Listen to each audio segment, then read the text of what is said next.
Now let's welcome in Alabama head coach Nate Oats to the 24/7 Sports feature, Social Distance. Coach, how you handling the quarantine? You know what? I'm just glad I'm in Alabama right now and not some of the other places I've lived. I was on the lake, did a little surfing yesterday. So me and my wife and three daughters spent a lot of time on the lake, a lot of time together. So it's not the worst thing, to be honest with you.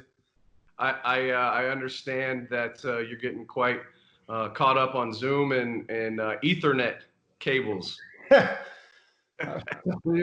My internet apparently wasn't fast enough on the Wi-Fi, so one of my GAs ran me out the Ethernet adapter so I could just hook it straight in. So I didn't have a long enough cord. I had to go back to my old days when I used to do a lot of stuff by myself, remodeling stuff. I had to cut off my own Ethernet cord and splice it, put the end on. I had to get my daughter down to make sure I had the colors right because I'm a little colorblind. But I rolled it out in the spool and cut off the other. I'm good to go now. So I had like 6 eye tests and it was like 650 megabytes a second. So I'm good now. We shouldn't have any issues. Well, what are you going to take from the quarantine, or is there anything that maybe you apply to your daily life? Like for me, it's getting outside and working out with my buddies in the sun, or is there anything like through this time period that you've kind of learned and you might apply to your everyday life? Yeah, honestly, I think there might be more days you can work from home. You spend a lot of time driving in, driving out when you're at work. I mean, I miss the camaraderie of being in there, but you can get a lot of stuff done being at home. I mean, you can start your workday sooner, go longer, and still be home home more, even though you're still at home. So I don't know, maybe do a little bit more of that. When the students are there, you got to be there. But like when the students aren't there, like I'm starting to rethink what's the point of driving in every day when the students aren't there. Maybe you have a few days everybody just works from home and gets more stuff done. Yeah. But yeah, I do agree with you. We've gone on more walks and been outside more and enjoyed the outside. That's what I'm saying. It's nice to be in Alabama right now. The weather's perfect. Not too far from Nashville. Yeah, no, it's been pretty nice here too. You mentioned getting stuff done, and you certainly have been doing that on the recruiting trail. You put together a really strong recruiting class, top 20 in the 24/7 Sports team rankings. Josh Primo is a guy that in our rankings sits atop of your all's list. He's a 5-star guy. I'm a big fan of his game. How does he compare? You've had some really good guards in the past, whether that be at Buffalo or this past year at Alabama, but how does he compare to some of the most talented guys that you've coached? Well, I think he's got higher upside than all of them. He's like a 6'6" point guard, combo guard, so he's got size. And he's a great kid. Like you'd think, go back to the Buffalo days, and we had some pretty good guards there. That's why we made it up 14th in the country. But like C.J. Massenberg, really high character guy. Devontae Jordan. Wes Clark played for me in high school. Those guys all love basketball.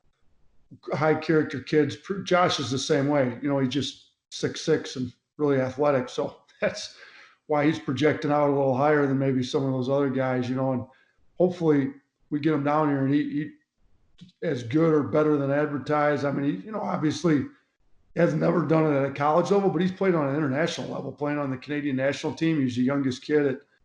You were there in Greece last summer, the youngest guy in any of those teams from across the world. So I think he's got really, really high upside. He loves basketball, wants to be in the gym, and he's a great, great kid too. Yeah, he's just been on a steady incline. Like he's just getting better and better, and he's started off as more of just a shot maker, and now he's skilled enough where you can play him on the ball and he can make the right reads, the right passes. Yeah, you know what? And his dad's a great guy. They really prepped for that deal in February, the Basketball Without Borders. Like he takes stuff seriously. They worked out for that. That was a big deal. They wanted to know what kind of feedback they would get. That was going to help them decide whether to stay 2021 or go 2020. And he played great. I'm glad he played great because we wanted him to come out in 2020. So that sped up the process a little bit. We needed him, and we're looking forward to him being down here in Alabama with us next year.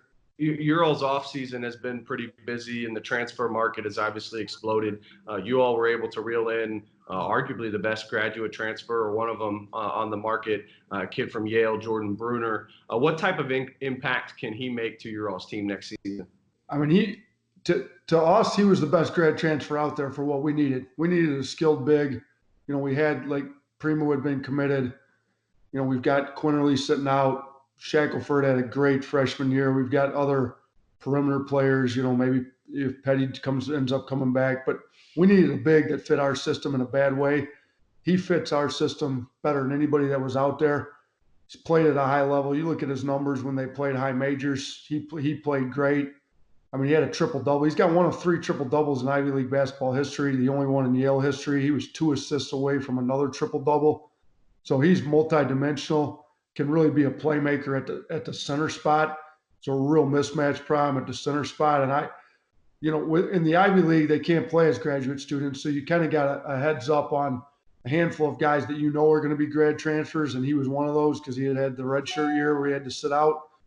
So I've been watching a lot of Yale games throughout the course of the year. And he just literally the second he went in the transfer portal, we were kind of watching it pretty close. Got it. I was the first head coach to get him on the phone. I remember it was that first week of quarantine, and me and my family had gone down to Orange Beach, and we were out they still hadn't shut the restaurants down, so we were out to dinner at 1, and I think it was a Friday night. And no, it wasn't a Friday. I can't remember what day it was. But anyways, I stepped away. I said, "Hey, excuse me, I got to step away." So after about 15 minutes, I said, "Hey, Jordan, my family's waiting for me to eat." He goes, "Well, hey, I got to go to the gym anyways. Let's just reconvene tonight." We ended up talking for about an hour later that night, around midnight after he got back from the gym. So we got a head start on it, and then really worked hard on him for about 3 weeks there. And shoot, we were ecstatic when we got his commitment. Yeah, that's an awesome pickup. And I think it's been a theme during this offseason and really this last year of the success that SEC schools have had from a recruiting standpoint. I mentioned you all have a top 20 class. 5 of the top 7 recruiting class in the country are SEC schools. What does this type of recruiting say about the direction of your conference and the competitiveness of your league?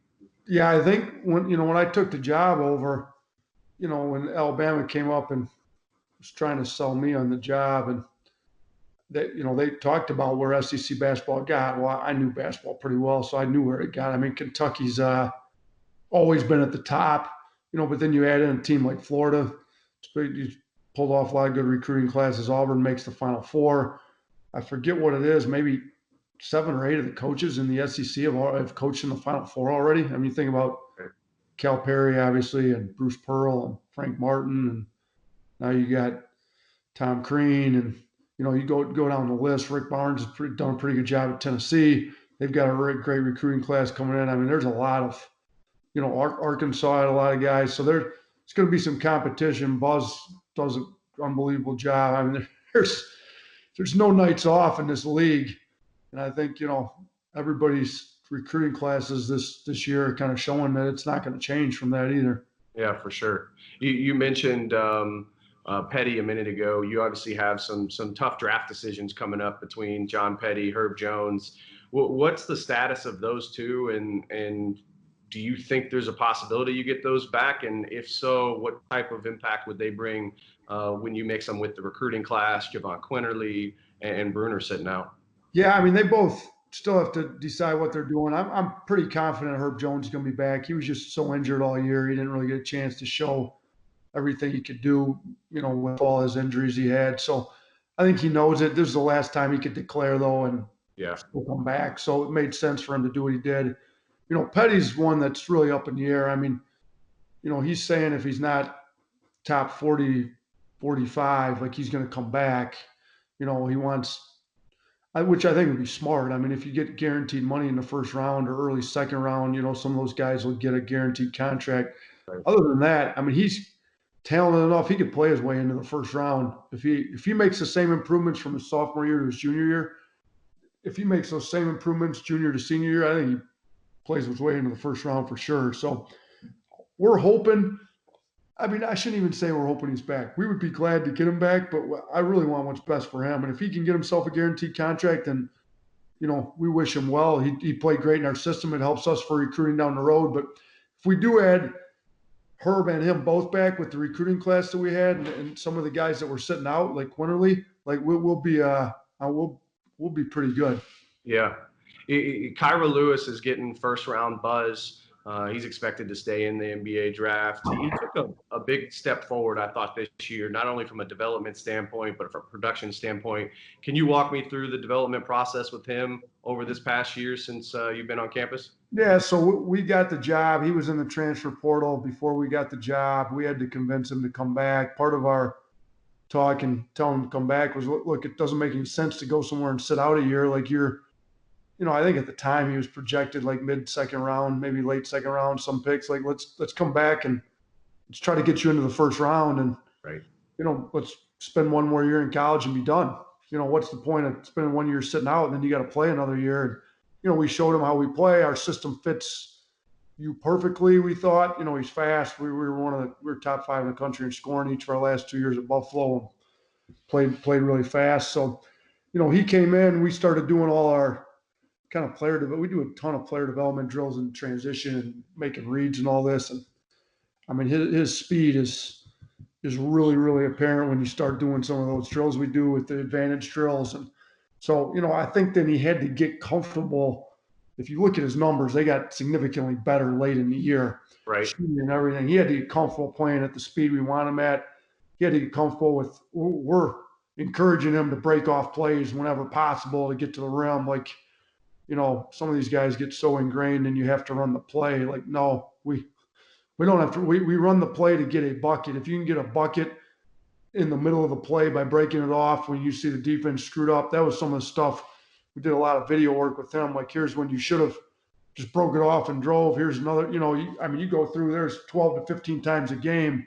You pause it, and there's a straight line between him and the rim. Yep. And this man shifted his feet. He started recognizing that in the game. And I mean, when he gets in the paint, he made great reads, scored it, started shooting it well late. Like I think he's going to be pushing like borderline lottery pick, like from in the feedback we're getting. He could go middle of the first round, but I think he could go like late lotteries, but he had a pretty good year. Yeah, he had a really good year. I want to shift gears a little to close it out. You're on campus with one of the greatest coaches of all time in Nick Saban on the football side. How is your relationship with him, and do you guys use him from a recruiting standpoint? Is there an avenue that you guys can use him to help you from a recruiting standpoint? Yeah, we do use him, and he's great. I mean, he wants all the sports at Alabama to be good. He was, I met him before my press conference when I got the job. He gracious enough to spend 15, 20. It helped that I was in Michigan, and him and Izzo still talk. And Greg Byrne actually talked to Izzo during the process of hiring a coach. So I got some good feedback there because I was in Michigan those 11 years. So I think Izzo vouched for me with Saban. And, but 100% we use them. So when we have recruits on campus, we take them over there, every time possible. And usually it's during the football season. So it's usually a Friday evening before they play Saturday. So he's gracious enough to give us 10, 15 minutes. And a lot of times I want to ask him, hey, do you mind if I record this after the first couple? I want to sit there and take notes. But he's really good with the recruiting stuff. Like, he's one of the best recruiters in the country, on top of the fact he runs the program at a high level. So I have not sat there and taken actual physical notes because I think that would be a little awkward with the recruiter in the room. But I've taken a lot of mental notes on how he's good. So I think some of the parents appreciate. They all want pictures, obviously, and he's got like the championship rings right there, in his office, and they're all looking at that. A lot of times we get up there before him. He's doing some stuff, and we're kind of waiting for him to come, and people are looking around him. He's got a lot of cool stuff in his office, but.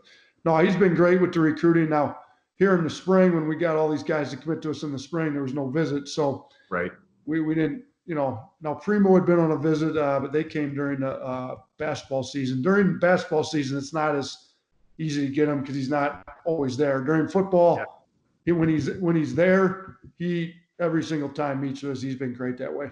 That's awesome. You mentioned wanting to take notes. Is there like one thing that you'd say you've taken from your time with him, or a piece of advice that he's given you that you've held on to? Well, so it was, ironic. I got there and you're kind of drinking water from a fire hose for the first month or two. Well, then you kind of get the roster set, workouts done, and then football camp starts. So that was last August. So all of our guys were off campus. So I spent a lot of time over there. I asked him if he minded if I shadowed him for a day, which I did. I sat in a lot of meetings.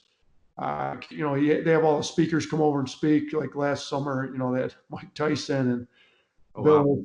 Jay Billis was there. I came over for that one. Ray Rice came in. He was great. I came over for that one. But, the day I shadowed him, I mean, they start at like 7:30 in the morning and go to like 10 at night, like every day. So I showed up 7:15, make sure I wasn't late. And we go through meeting the whole day. We get to dinner time. They don't really take days. There's no time off. When the players aren't with them, they're meeting. He pulls me in his office and says, "Hey, do you have anything for me?"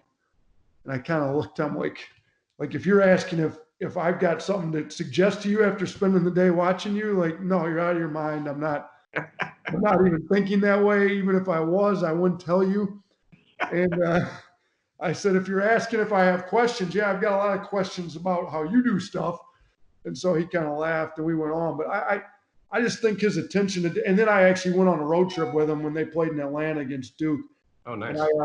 I went to every meeting they did. I think his attention to detail, if you go through the walkthrough the day before a game and then the meeting the morning of the game and watch, I mean, they talk about everything. Like, a neutral site game, which end do we want to be on? If we win the coin flip, if this game goes to overtime, what do stuff you don't even think about. So I just think his attention to detail has been really, really high level for a long time. That's why they win so many games. It made me start to think, like, how can we translate that attention to detail over to basketball? And you kind of try to figure out what you can and how you can apply it to basketball. Yeah, for sure. Nate, I appreciate you taking the time out and joining me. Thank you, man. No, I appreciate you having me on. Thanks, Evan.